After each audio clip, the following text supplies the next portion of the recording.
शलोम press the Lord. मैं मरियम चटलापलीगर फिर से परमेश्वर का वचन लेके आपके सम्मुख आई हूँ और मैं आशा करती हूँ कि आप जितने लोग देख रहे हैं परमेश्वर आप से बातचीत कर रहे हैं बीते दिनों से और आज भी जरूर बातचीत करेगा। आज मैं बोलना चाहती हूँ विशेष करके परमेश्वर का अभिषेक के बारे में, परमेश्वर का अभिषेक को सुरक्षित रखने के बारे में। मैं वचन में से 3 एग्जाम्पल को, उदाहरण को आपके सम्मुख लेके आना चाहती हूँ। इन उदाहरण में से हम सीखेंगे कि इन लोगों ने किस रीति से परमेश्वर का अभिषेक को, उसका उद्धार का जो उसका अंदर छाप था, पवित्र आत्मा का जो अभिषेक था, उसको उन्होंने खो दिया। और इसका कारण उनको क्या, किस तरह से उनको उनके जिंदगी में अंजाम को उन्होंने देखा, किस तरह का रिजल्ट को देखा। और सच में परमेश्वर इन दिनों बहुत सारे उसके लोगों को खड़ा कर रहा है, बहुत सारे वरदानों से भर रहा है, बहुत सारे आशीषों को दे रहा है। लेकिन ये समय हमें किस रीति से रहना है, उस अधिकार को, उस सामर्थ को, परमेश्वर का अभिषेक को किस तरह से इस्तेमाल करना है, मैं कुछ विषय लेकर आना चाहती हूँ। सबसे पहले अगर हम देखेंगे उत्पत्ति में, तो हम लोग देखते हैं उत्पत्ति में याकूब और एसाव के बारे में। एसाव जो एक जेठा पुत्र था और याकूब उसका छोटा भाई था। और यहाँ पर हम देखते हैं एसाव बड़ा पुत्र होने के कारण से पुराना नियम के अनुसार अगर हम देखें तो बड़ा पुत्र को उसका पहलौठा का अधिकार और आशीष दिया जाता था। और इस रीति से अगर हम उत्पत्ति 25 अध्याय में 32 और 33 में अगर हम देखेंगे एसाव ने क्या किया था, मैं आपके लिए पढ़ना चाहती हूँ कि एसाव एक बार क्या किया, जंगल में जाके शिकार करके आया। बहुत थका हुआ था और उसका शरीर बहुत दुर्बल हो गया था, क्योंकि हो सकता है कई दिनों से खाना नहीं खाया था। और इस सिचुएशन में उन्होंने देखा कि याकूब कुछ चीज़ों को बना रहा है और उसमें कुछ लाल वस्तु दिखाई दे रहा है। तो उसने कहा कि जो भी तुम पका रहे हो मुझे दे दो। लेकिन हम यहाँ पर देखते हैं कि याकूब एक डील को करता है। याकूब बोलता है कि यदि तुम्हारा पहलौठा का जो अधिकार है मुझे दे दो तो मैं ये खाना तुम्हें दूंगा। और उसने इस तरह से शपथ खिलाई। मैं यहाँ पर आपके लिए पढ़ना चाहती हूँ 32 और 33 में। एसाव ने कहा, देख मैं तो अभी मरने पर हूँ, इसलिए पहलौठे के अधिकार से मेरा क्या लाभ। हम यहाँ पर एसाव का उत्तर को हम देखते हैं। उसने क्या किया, उसने अपना पहलौठा को उसने भोजन से कम समझा। उसने अपना पहलौठा को उस खाना से बहुत ही क्या सोचा, थोड़ा वस्तु समझा। लेकिन वो नहीं जानता था कि उस अधिकार का मतलब क्या है, उस अधिकार का सामर्थ्य क्या है। और हम यहाँ पर देखते हैं कि मैं तो मरने पर हूँ, मैं अपना पहलौठा का अधिकार लेके भी क्या करूँगा। इस चीज़ को उसने बहुत हल्का समझा। और हम यहाँ पर देखते हैं कि याकूब कहता है कि नहीं, अभी शपथ खाओ कि ये अधिकार मुझे दोगे। और इसी रीति से उसने क्या किया, उस अधिकार को उसने ले लिया। और हम यहाँ पर देखते हैं कि एक छोटा सा भोजन वस्तु के लिए, एक छोटा सा चीज के लिए उसने अपना अधिकार को, पहलौठा का सारा ब्लेसिंग को उसने याकूब को दे दिया। और अगर हम पढ़ेंगे उत्पत्ति 26 अध्याय पूरा, तो अगर हम देखेंगे, आगे पढ़ते जाएंगे तो हम देख सकते हैं कि एसाव का जीवन कैसा हो गया। उसने, अगर मैं फिर से पढ़ना चाहती, इब्रानियों 12 का 16 और 17, इसके लिए बहुत अच्छा से उदाहरण दे के यहाँ पर समझाया गया है कि हमारा जीवन क्या होता है अगर हम लोग उस ब्लेसिंग को, आशीष को, अभिषेक को जो परमेश्वर ने हमें दिया था, उसे जब हम खो देते हैं तो हमारे जीवन में किस तरह से परेशानी या मुसीबतों का सामना करना पड़ता है। इब्रानियों 12 अध्याय का 16 में मैं पढ़ना चाहती हूँ आपके लिए। ऐसा ना हो कि कोई जन व्यभिचारी या एसाव के समान अधर्मी हो, जिसने एक बार के भोजन के बदले अपने पहलौठे होने का पद बेच डाला। तुम जानते हो कि बाद में जब उसने आशीष पानी चाहिए तो भी अयोग्य गिना गया और आंसू बहा बहाकर खोजने पर भी मन फिराव का अवसर उसे ना मिला। प्रियो, आज मैं जस्ट एक बहलौठा का अधिकार के बारे में बात नहीं करना चाह रही हूँ, लेकिन यहाँ पर उस चीज को हम लोग इब्रानियों में देखे तो एक व्यभिचार का नाम भी दिया गया। मतलब एक ऐसा चीज हो सकता है, एक घिनौना चीज हो सकता है, एक छोटा चीज हो सकता है, एक लालच का चीज हो सकता है, एक बुरी अभिलाषा का चीज, हम छोटे छोटे वस्तु के लिए हो सकता है। उस अधिकार को जो परमेश्वर ने दिया है, उस सामर्थ को जो परमेश्वर ने दिया है, हम उससे क्या सोचते हैं, उसको बेच डालते हैं उस छोटे चीज के लिए जो है ही नहीं, जो हमारे जीवन को नाश करता है। और हम देखते हैं कि उसका अंजाम क्या हुआ। उसका अंजाम यही हुआ कि उसने बार बार रोने से भी, पछताने से भी फिर से उसे वो अधिकार नहीं मिला, उसे पछताने का भी मौका नहीं मिला। हम इसको देखते हैं, मन फिराव का अवसर नहीं मिला, क्योंकि वो अधिकार ऑलरेडी किसी ने ले लिया। प्रियो, आपके हाथों में है, जब आपका ऊपर अभिषेक है, आप किस तरह से उसे इस्तेमाल करते हैं। और मैं आपको और एग्जांपल देना चाहती हूँ। अगर हम इस वचन को देखेंगे तो पता चलता है न्यायों का पुस्तक बहुत सारे लोगों ने पढ़ा होगा और इस कहानी बहुत ही फेमस है, आप सभी लोग इसके बारे में जानते हैं। और मैं एक बार देखना चाहती हूँ आपके लिए। यहाँ पर सिमसोन के बारे में लिखा है, विशेषकर सिमसोन का जीवन के बारे में। ये कहानी बहुत ही फेमस है और सभी लोग जानते हैं, तो भी मैं आपके लिए थोड़ा सा पढ़ना चाहती हूँ। न्याय 16 अध्याय का 4 पद में यहाँ पर ऐसा लिखा है, इसके बाद वह सोरेक नामक घाटी में रहने वाली दलीला नामक एक स्त्री से प्रीति करने लगा। सिमसोन के बारे में लिखा है, तो यहाँ पर ऐसा कहता है कि एक दलीला नामक स्त्री से वो प्रेम करने लगा। और यहाँ पर क्या होता है, यहाँ पर वो स्त्री उसको 3 बार पूछता है कि तुम्हारे अंदर इतना शक्ति कहाँ से आता है, तुम्हारा शक्ति का, तुम्हारा सामर्थ का राज मुझे बताओ। और यहाँ पर तीनों बार हम देखते हैं कि सिमसोन उससे कुछ ना कुछ बोल के उसे टालते रहता है।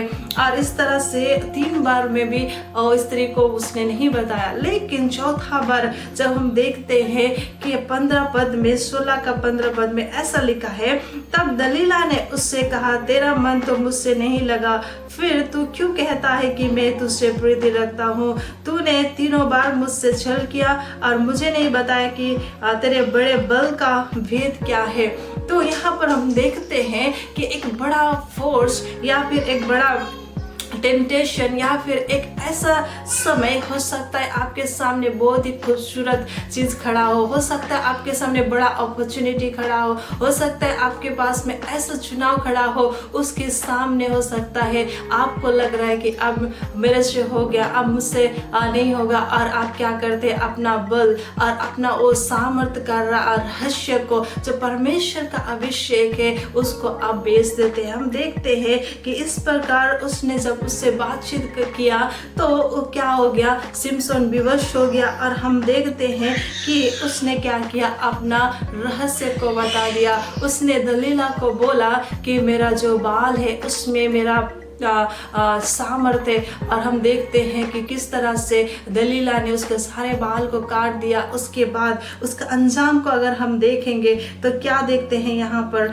कि 20 में हम अगर देखेंगे, यहाँ पर देखते हैं 20 में, तो क्या होता है कि जब फलिस्ती लोग आते हैं उसको पकड़ने के लिए, तो वह क्या करता है, सेकेंड लाइन में, पहला लाइन है, सेकेंड लाइन में पढ़ना चाहते 20 का सेकेंड लाइन में, मैं पहले के समान, वह सोचा कि मैं पहले के समान बाहर जाकर झटकूंगा। वह तो ना जानता था कि यहोवा उसके पास से चला गया है। हम यहाँ पर देखते हैं कि सिमसोन नहीं जानता था कि उसके पास से यहोवा चला गया है। वो नहीं जान पाया कि परमेश्वर का अभिषेक उसके पास से चला गया है। एक समय ऐसा भी आता है प्रियो, हम लोग अच्छे अच्छे काम करते रहते हैं, हमारा जीवन ऐसे ही चलते रहता है। हो सकता है हम लोग से देखा है बड़े बड़े काम करते रहते हैं, बहुत सारे चीज़ों को हम करते हुए चले जाते हैं, लेकिन एक समय ऐसा आता है हम लोग को पता भी नहीं चलता है कि वो अभिषेक, वो सामर्थ, पवित्र आत्मा हमारे अंदर से चला गया। कब? जब हम उस सत्य को, उस सामर्थ को हम लोग क्या करते हैं, व्यभिचार में बेच देते हैं। हो सकता है उस चीज़ों के लिए हम लोग दे देते हैं जो बहुत ही छोटा है, जिस तरह से एसाव ने भोजन के लिए अपना अधिकार को दे दिया। हम यहाँ पर देखते हैं एक स्त्री के लिए जो कुछ भी नहीं है, एक स्त्री के लिए प्रेम में उसने क्या किया, अपना सामर्थ का रहस्य को उसने बता दिया। और हम देखते हैं कि वो फिर से सोचा कि मैं बाहर निकल कर झटकूंगा, लेकिन उसे पता भी नहीं चला कि यहोवा का आत्मा उसके अंदर से निकल चुका है। और हम यहाँ पर देखते हैं कि क्या हुआ कि फलस्तीन लोग उसको पकड़ लिया। इससे पहले वो अकेला हजारों को मारता था, अकेला वो लाखों को मारता था, सींगों को फाड़ डालता था, ऐसा सामर्थ का काम करता था। लेकिन हम यहाँ पर देखते हैं स्त्री को अपना सच्चाई को बेच डालने के कारण से हम यहाँ देखते हैं कि परमेश्वर का आत्मा उसके अंदर से निकल गया, अभिषेक चला गया। और उसके बाद में हम देखते हैं कि उसको फलस्तीन लोग पकड़ के आँख को फोड़ डालते हैं, उसके बाद में उसे बंदीगृह में डालते हैं और उसे चक्की पीसना पड़ता है। ये एक भयंकर उदाहरण है प्रियो। कई बार हमारे जीवन में अभिषेक, परमेश्वर का अभिषेक, उसका आत्मा हमारे जीवन को छोड़ के चला जाता है। मैं आपको अगर बोलूं कि हो सकता है नया नियम में, हम लोग कई बार बोलते हैं कि नया नियम में परमेश्वर का अनुग्रह का समय है और हमें परमेश्वर नहीं छोड़ेगा और क्षमा करने वाला है बोल के हम लोग कई बार धोखा में रहते हैं प्रियो। लेकिन मैं आपको बोलना चाहती हूँ कि नया नियम में अगर हम देखेंगे एक और व्यक्ति के बारे में जो ऐसा है, यहूदा इस्करियोती के बारे में मैं बोलना चाहती हूँ। वो यीशु मसीह के संग संग रहने वाला था। यीशु मसीह जहाँ जाता था उसके संग संग जाने वाला था। यीशु मसीह छंगाई करता था, वो भी देखता था। यीशु मसीह ने 5000 लोगों को खिलाया, उसको भी उसने देखा। उन्होंने बड़े बड़े कार्यों को करते हुए यीशु मसीह को देखा था, लेकिन उसने उस प्रेरित का पद को, उस चेलापन का पद को, जो 12 चेला परमेश्वर यीशु मसीह ने चुना था, उसका नजदीक रह के उसके साथ खाते हुए, सोते हुए, चलते हुए रहने के लिए, उस अधिकार को, उस प्रिय पोजीशन को, उस क्लोजनेस को, उस परमेश्वर यीशु मसीह का नजदीक रहने वाला उस पोजीशन को उसने इनकार कर दिया सिर्फ 30 सिक्के का, चांदी का सिक्के के लिए। तो ये छोटा सा एक धन हम लोग देखते हैं, एक छोटा सा धन, छोटा सा अमाउंट उसने उस मसीहा को उसने क्या कर दिया, बेच दिया। उस जीवन दाता को उसने क्या कर दिया, बेच दिया। और हम देखते हैं कि उसका जीवन से वो अधिकार वो चला गया, वो चेलापन का अधिकार चला गया, वो संगति चला गया। और हम देखते हैं कि उसके बाद उसका मन व्याकुल हो गया और उसने क्या किया, जाके उसने फांसी लगा लिया। उसे मन फिराव का समय भी नहीं मिला। हो सकता है मन फिराव के लिए आने के लिए इतना उसको शर्मिंदगी हुआ होगा कि हम देखते हैं कि वो क्या किया, यीशु मसीह के पास दोबारा आने के लिए भी उसको हिम्मत नहीं हुआ, उसने जाके सुसाइड कर लिया। प्रियो, मैं आपको उत्साहित करना चाहती हूँ, आज आपको परमेश्वर इस्तेमाल करना चाहता है, आपका जीवन को बनाना चाहता है। परमेश्वर ने आपको बहुत सारे आशीषों से, वरदानों से भरना चाहता है, उसका अभिषेक से भरना चाहता है। आज परमेश्वर उत्पत्ति का जो परमेश्वर है, आज प्रकाशित वाक्य तक वही परमेश्वर है प्रियो। इसलिए मैं आपको उत्साहित करना चाहती हूँ कि परमेश्वर का अभिषेक से मजाक ना करे, उसके आत्मा से मजाक ना करे, क्योंकि परमेश्वर का आत्मा इसलिए हमें दिया गया है क्योंकि वो हमें दिखाता है कि क्या सही है, क्या गलत है, क्या अच्छा है, क्या बुरा है। और हर एक वो चीज़ जो हम करते हैं, परमेश्वर हमें अनुग्रह करता है, लेकिन तो भी परमेश्वर क्या करता है, अधर्मी को कभी भी क्या बोलते अधर्मी को कभी भी वो दंड नहीं देगा, ऐसा बोल के नहीं लिखा है, लेकिन वो क्या करेगा, उनको जरूर दंड देगा बोल के लिखा है। इसलिए मैं उसका अनुग्रह का मीनिंग ब्लेसिंग को आप गलत ना समझे प्रियो। उसका अनुग्रह ये नहीं है कि हम पाप करते जाए और वो क्षमा करे, लेकिन उसका अनुग्रह ये है कि उसने अपनी आत्मा को हमारे ऊपर डाला है ताकि हम जान सके और उस पाप से परे रह सके, उस पाप को इनकार कर सके, उस अधार्मिकता को, व्यभिचार को हम इनकार कर सके। ये उसका अनुग्रह है प्रियो, ना कि पाप में जी के हम क्षमा मांगते फिर से पाप करें। तो मैं इस 3 एग्जाम्पल को इसलिए लेके आया प्रियो। मैं नहीं जानती हूँ कि आप आज किस सिचुएशन में है, कौन सा परिस्थिति में होके जा रहे, कौन सा रास्ता में होके जा रहे, कौन सा स्थिति में आप जी रहे, आपका परीक्षा कौन सा स्थिति में हो रहा है, हो सकता है आपके आगे कौन सा परेशानी खड़ा है, ऐसा समस्या हो सकता है कि आपको चुनाव करने के लिए मुश्किल हो रहा है। मैं आपको उत्साहित करना चाहती हूँ, आप सीखे इन वचनों से कि जब समय आता है कि आप भूखा है, परमेश्वर को इनकार ना करें। अब समय आता है कि आपके पास आज पैसा नहीं है, परमेश्वर को इनकार ना करें। आज समय आता है कि आपको चुनाव करना है, और लड़की आपको छोड़ के जा रहा हो सकता है, और लड़का आपको छोड़ के चला जाएगा, हो सकता है ऐसा समय आ सकता है कि सब लोग भी आपको छोड़ दे। मैं आपको बोलना चाहती हूँ प्रियो कि आप कभी भी समझौता ना करें, कभी भी आप कॉम्प्रोमाइज ना करें। नहीं तो हम देखते हैं कि उनका अंजाम क्या हुआ। और परमेश्वर में जो विश्वास करता है, जो धीरज धरता है, वो कभी लज्जित नहीं होता है प्रियो। इसलिए मैं आपको कहना चाहती हूँ कि आपका परिस्थिति को आप जांचे,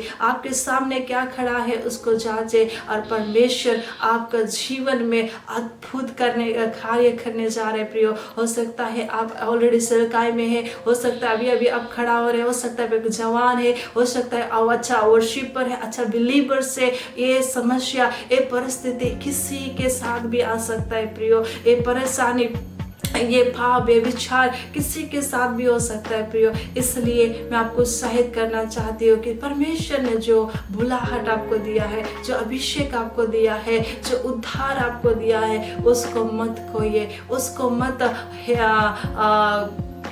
लॉस्ट करिए, उसको मत बेच डालिए, उसको मत दीजिए, क्योंकि परमेश्वर आपको इस्तेमाल करने के लिए उसको दिया है, उसके राज्य को बिल्ड करने के लिए दिया है। प्रिय, आप जिस भी सिचुएशन में है, जिस परिस्थिति में है, यदि परमेश्वर आपसे बातचीत कर रहा है, आज ही आपके मन को फिराते हुए परमेश्वर के निकट आइए। परमेश्वर क्षमा करने वाला है, जो हृदय से उसके पास आता है और एहसास करता है कि मैंने सच में इस जगह में गलत किया। आज भी समय है प्रियो, आज भी मौका है। यदि आप उसके नजदीक आएंगे, एक बार बोलेंगे, प्रभु मैं पूरे हृदय से आपके पास आता हूँ, पूरे मन से आपके पास आता हूँ, आज भी आपको क्षमा करेगा और आपको नया जीवन देगा, फिर से उसकी आत्मा से भरेगा। जिस तरह दाऊद कहता है, मेरे हृदय शुद्ध आत्मा उत्पन्न करो और नया स्थिर मन फिर से नए सिरे से उत्पन्न करो। ऐसा बोल के आप फिर से एक नया हृदय, नई आत्मा के लिए प्रार्थना करें। आज परमेश्वर आपको आशीष दे। आइए मैं आपके लिए प्रार्थना करना चाहती हूँ। अपने आंखों को बंद करें, मैं आपके लिए प्रार्थना करूंगी। प्रभु मैं धन्यवाद करती हूँ इस सुंदर समय के लिए। मैं प्रार्थना करती हूँ उस ब्रदर के लिए, उस सिस्टर के लिए जो इन वचनों को देखा है। प्रभु उनका जीवन में आज जो भी परेशानी है, जो भी परिस्थिति है, कठिन समय है, सारे चीज़ों से परमेश्वर पिता आपकी आत्मा उन्हें गाइड करने पाए, सारी बातों में उन्हें छुड़ाने पाए, उन्हें विजय देने पाए। उनके जीवन में परमेश्वर पिता आपका नया काम को करो प्रभु। मैं प्रार्थना करती हूँ आज ही उनके जीवन का छुटकारा का दिन होने पाए। धन्यवाद परमेश्वर पिता, प्रभु आपने उससे बातचीत किया है और उनके जीवन में आप नया काम करने जा रहे हैं। धन्यवाद सारी बातों के लिए, यीशु मसीह के नाम से, आमीन। May God bless you.